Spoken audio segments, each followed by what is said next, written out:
Bonjour à tous, je suis Pascal Arabillet et vous écoutez l'Hebdo Écho, le rendez-vous économie de Sud-Ouest et TV7 à retrouver tous les vendredis. Bienvenue et bonne écoute.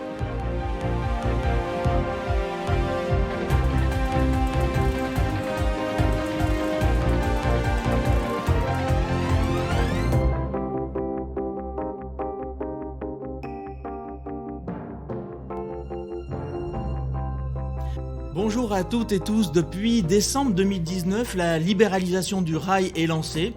Dès lors, la SNCF, jusque-là en situation de monopole en France, doit faire l'apprentissage de la concurrence sur les TGV et désormais sur les lignes régionales de TER. Des acteurs étrangers se sont positionnés sur des lignes à grande vitesse comme Frecciarossa, la flèche rouge italienne, celle qui assure la liaison Paris-Lyon, Turin-Milan. Mais plus près de nous, d'autres acteurs portent des projets de redynamisation de lignes négligées, voire abandonnées par la SNCF. Pour en parler, nous avons invité deux de ces acteurs français, la compagnie régionale Le Train, basée à Angoulême et Bordeaux, et la compagnie Railcoop, installée à Figeac, dans le Lot, qui travaille sur la liaison ferroviaire, elle, Lyon-Bordeaux. Sur ce plateau, j'accueille Catherine Pillan-Lebars, directrice générale adjointe de Le Train. Bonjour. Bonjour Pascal. Et Alexandra Debézieux, directrice générale déléguée de Railcoop. Bonjour. Bonjour à tous. Merci d'avoir répondu à cette invitation. Alexandra Debézieux, peut-être qu'on pourrait prendre quelques minutes pour parler du projet de Railcoop. Oui, tout à fait. Donc, Railcoop est une entreprise ferroviaire sous statut coopératif. C'est assez unique en Europe aujourd'hui. Donc, on associe à la fois des citoyens qui veulent voir le train revenir, des collectivités locales, des entreprises, des associations. Enfin voilà, une diversité d'acteurs en fait qui souhaitent en effet que le train revienne dans les territoires. Et avec ce projet emblématique qui est la transversale entre Bordeaux et Lyon, que nous allons lancer en fin d'année prochaine. Alors, je suppose qu'on ne se réveille pas un matin en se disant tiens, on va réouvrir en quelque sorte la ligne et assurer la ligne Lyon-Bordeaux. Vous avez sondé un petit peu l'écosystème économique à la fois de Lyon et de Bordeaux avant de vous lancer ou pas du tout? Oui, tout à fait. Effectivement, on a fait des études de marché pour voir le potentiel de marché. Et effectivement, il y a un potentiel de marché, il y a une vraie demande. Alors, pas simplement des Bordelais pour aller à Lyon et pas simplement des Lyonnais pour aller à Bordeaux, mais surtout toutes ces villes intermédiaires du Massif central, donc les habitants de la Creuse, les habitants de l'Allier, qui veulent avoir une liaison directe vers les métropoles des deux bouts de la ligne. Voilà, donc on a vraiment senti qu'il y avait une attente assez forte sur la réouverture de cette ligne. Et c'est comme ça qu'en fait, en tant que citoyen, en fait, on s'est saisi de ce projet-là. Avec Catherine Pillan-Lebars, on va parler de lignes à grande vitesse tout à l'heure. Mais alors, vous, votre philosophie est un petit peu différente, non? Expliquez-nous là, parce que c'est pas la vitesse, votre credo et votre mantra. Oui, tout à fait. Oui, tout à fait. Nous c'est vraiment le train classique, les lignes de train classique, ce qui est équivalent à des intercités, voilà, à peu près, on va dire, c'est ce type de liaison. Des liaisons interrégionales, donc là où finalement, il n'y a pas de positionnement ni de l'État ni des régions dans le cadre de services conventionnés. Donc on est bien sur du service qu'on appelle le service librement organisé, en vitesse classique et sur de l'interrégional. Voilà, on vient compléter le maillage existant en matière de trains classiques et on vient compléter les offres TER, notamment sur les territoires. Alors dites-moi, je sais que ça a fait un petit peu de bruit ces derniers temps. Les discussions avec SNCF Réseau ne sont pas simples. Pour l'instant, en tout cas, les sillons qu'on vous accorde ne vous conviennent pas tout à fait. Expliquez-nous exactement ce qu'il en est. Alors, effectivement, on avait initialement prévu de lancer le service en juin 2022. On a été contraint de reporter le lancement du service de 6 mois. Donc, on lancera le service en décembre 2022 pour effectivement la raison que les sillons qui nous avaient été octroyés par SNCF Réseau n'étaient pas de bonne qualité. En fait, on avait un problème on avait des sillons qui n'allaient pas de bout en bout, par exemple. Il y avait un certain nombre de difficultés. Par exemple, ça s'arrêtait à Libourne plutôt que Bordeaux, c'est ça? Voilà, il y avait certains sillons qui n'allaient pas jusqu'à Bordeaux, il y avait des sillons qui s'arrêtaient à Roanne, etc. Donc c'était bien évidemment pas satisfaisant pour nous. Et donc on a préféré continuer les discussions avec SNCF Réseau pour avoir des sillons de bonne qualité à l'horizon décembre de 2022.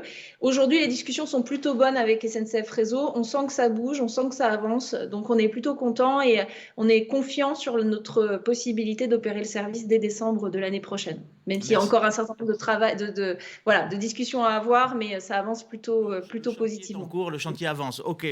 Catherine Pian-Lebars, quel est le projet de Le Train ? Alors, le train, c'est le lancement de la première compagnie ferroviaire privée grande vitesse en France. C'est ce que je disais tout à l'heure, en opposition finalement au projet de Railcoop. Alors, pas en opposition, plutôt en complémentarité. Vous avez raison. Mais on a des points bien communs. De me corriger. On a des points communs. Comme Railcoop, on est un projet qui naît des territoires.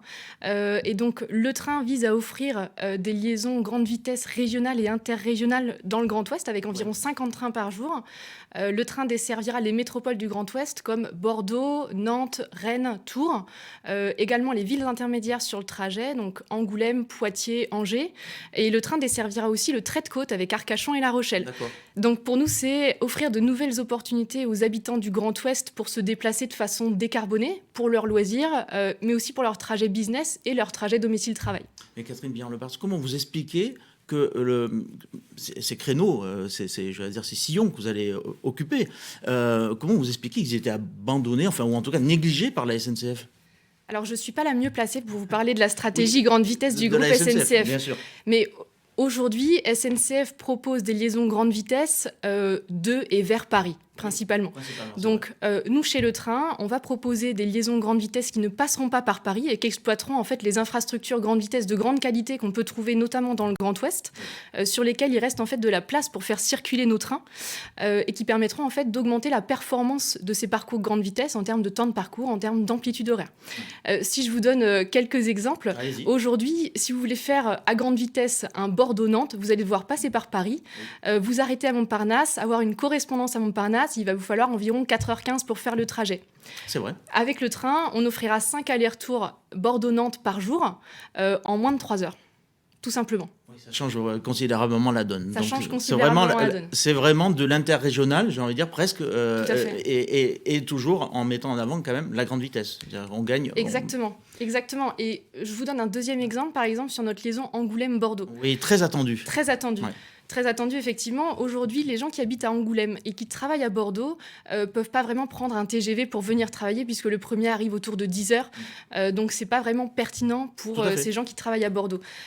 Avec le train, la liaison Angoulême-Bordeaux sera une liaison cadencée avec du navettage et on n'aura 15 trains par jour, mais on en aura 3 qui arrivent avant 9h le matin à Bordeaux.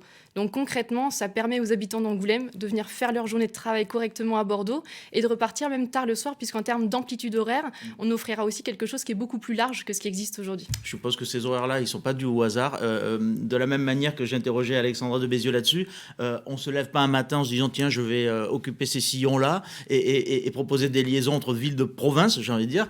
Est-ce que vous aviez sondé le tissu économique, par exemple, local? Vous citiez Angoulême et Bordeaux. À Angoulême et à Bordeaux, je suppose que vous avez dû interroger un peu, non?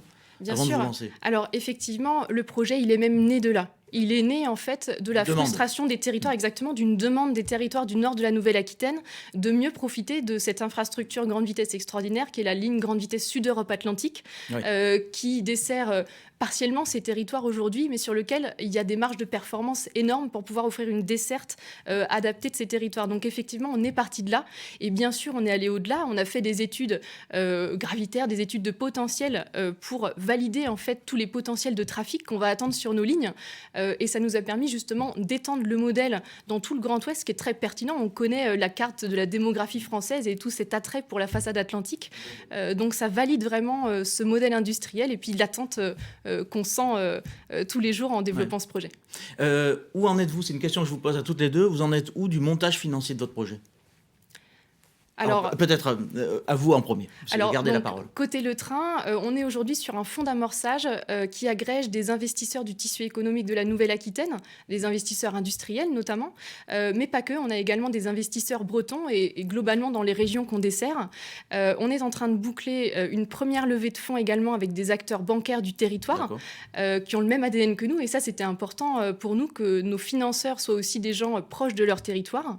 Et on aura à venir une seconde levée de fonds là beaucoup plus conséquente qui nous permettra d'arriver jusqu'à la mise en exploitation commerciale de nos lignes fin 2022. J'ai ouï dire que c'était grosso modo une enveloppe de 100 millions d'euros à peu près pour pouvoir lancer la commercialisation. Globalement, et au total, effectivement. C'est ça. Oui. En ce qui concerne Railcoop, vous en êtes où ? Alors, nous aussi, on est en discussion, en discussion avec des banques sur le bouclage notamment du plan de financement pour l'acquisition du matériel roulant. Après, sur le besoin d'amorçage, aujourd'hui, ce sont nos sociétaires principalement qui ont apporté la mise pour le démarrage de l'activité. Donc, on a déjà lancé une première activité fret il y a quelques semaines maintenant sur le sud-ouest. Donc, aujourd'hui, c'est nos sociétaires. Comme je le disais, on est une société coopérative, donc tout un chacun peut participer à l'aventure. Et aujourd'hui, ce sont principalement nos sociétaires, personnes physiques, personnes morales, collectivités, qui ont mis la mise de départ. Voilà. Et on est en train de finaliser le tour de table financier avec les banques pour l'acquisition du matériel roulant. Ok, donc pas d'inquiétude là-dessus, ni d'un côté ni de l'autre. Le Train est en train de créer, en collaboration avec un organisme de formation, est en train de créer une école de conducteurs de train. Un mot sur ça. Et puis, est-ce que ça vous intéresse, Railcoop, cette école ce centre de formation pour conducteurs ?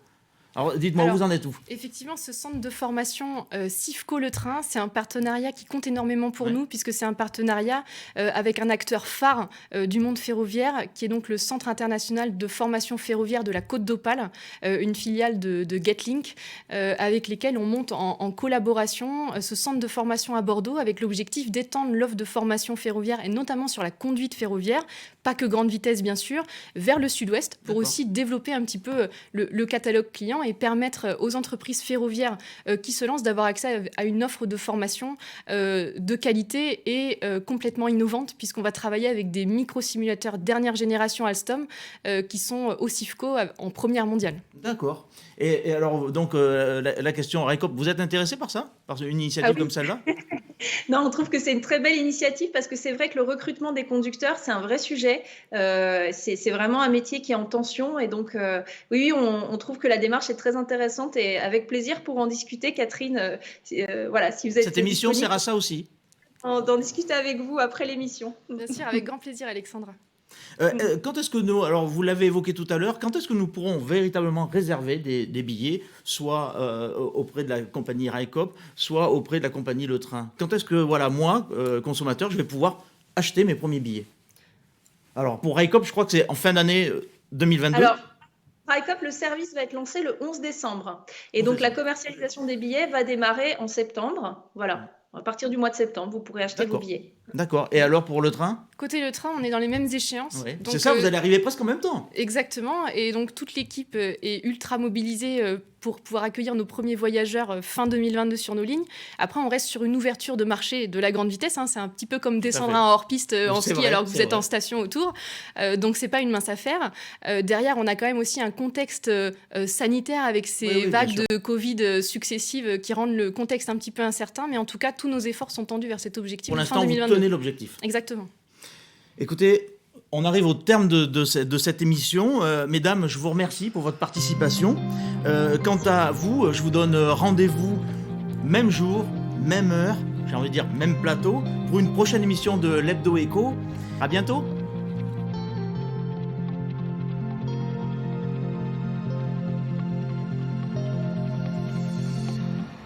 Merci pour votre écoute. Si vous avez aimé cet épisode de l'Hebdo Écho, et pour ne pas manquer les prochains, abonnez-vous à notre podcast sur Spotify, Google Podcast, Apple Podcast ou tout simplement sur votre application d'écoute favorite. Vous pouvez aussi nous laisser des étoiles, des commentaires et des suggestions. Vos retours sont précieux et nous aident à nous améliorer. À bientôt!